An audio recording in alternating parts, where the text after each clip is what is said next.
Hey there, welcome back. So let's continue from where we have left. So we have already coded quite some code related to ArrayList, and here is the code from our previous lecture.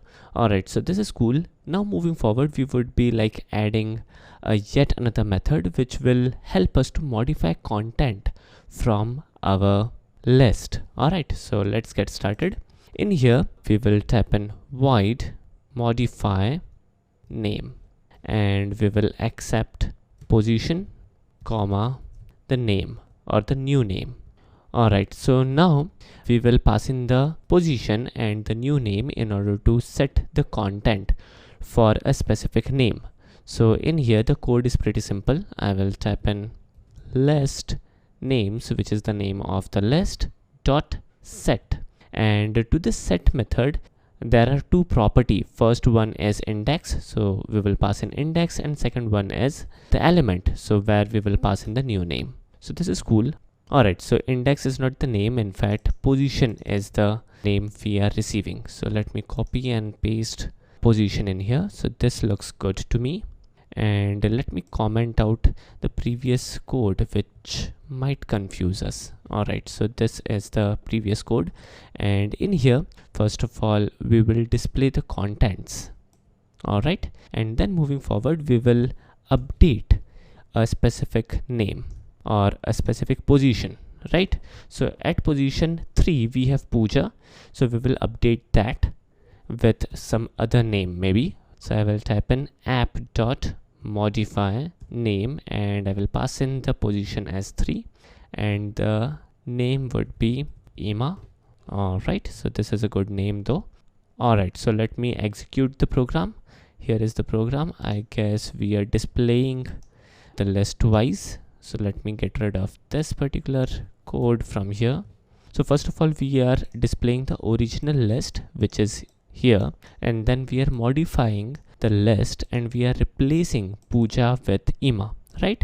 So we will again display the list. Let me copy this line of code and paste it in here. So we are simply displaying the list of names once again using the display list method.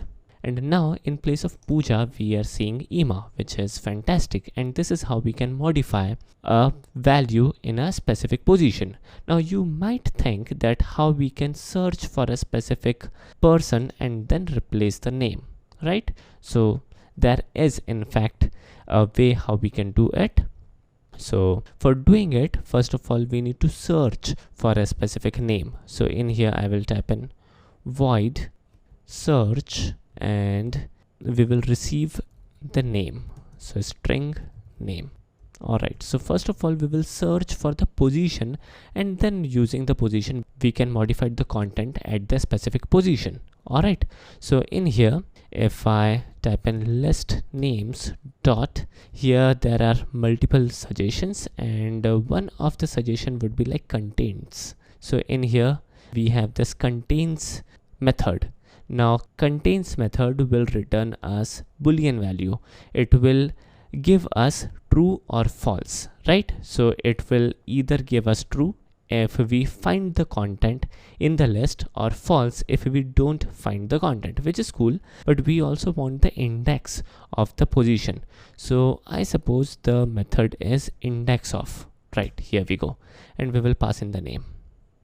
Alright, so this will return the position. So we need to return int entity. So let's return int, and let's return the value from call to this index of method, and this should fix our issue. So this is fantastic how easily we are able to search for a specific name in this list, and we will get the position.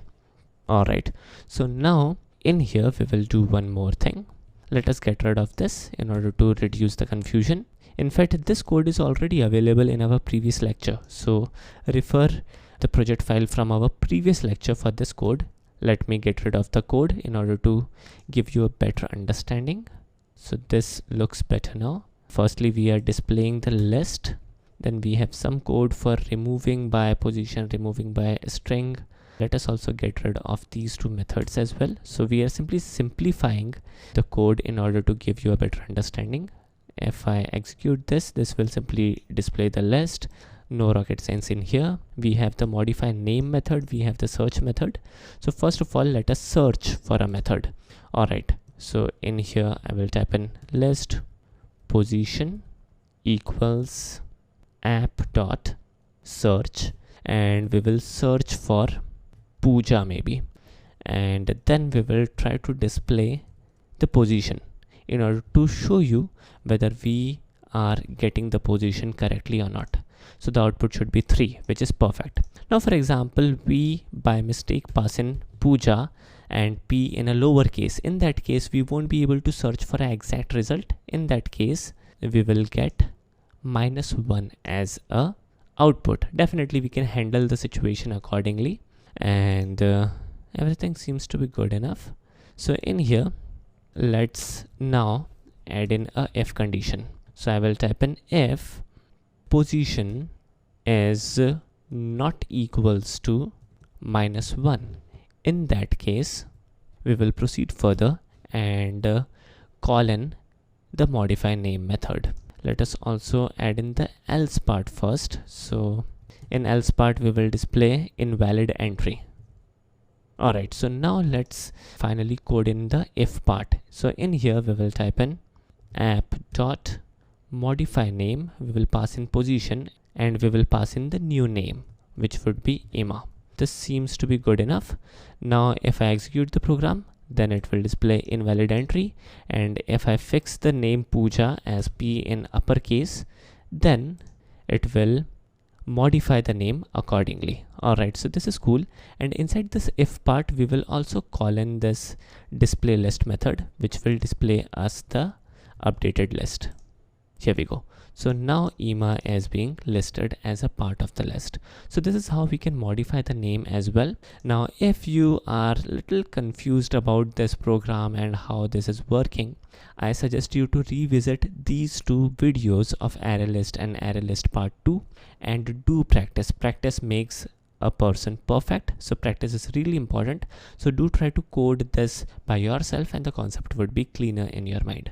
Alright, so I hope I have made myself clear. Thanks for watching and take care.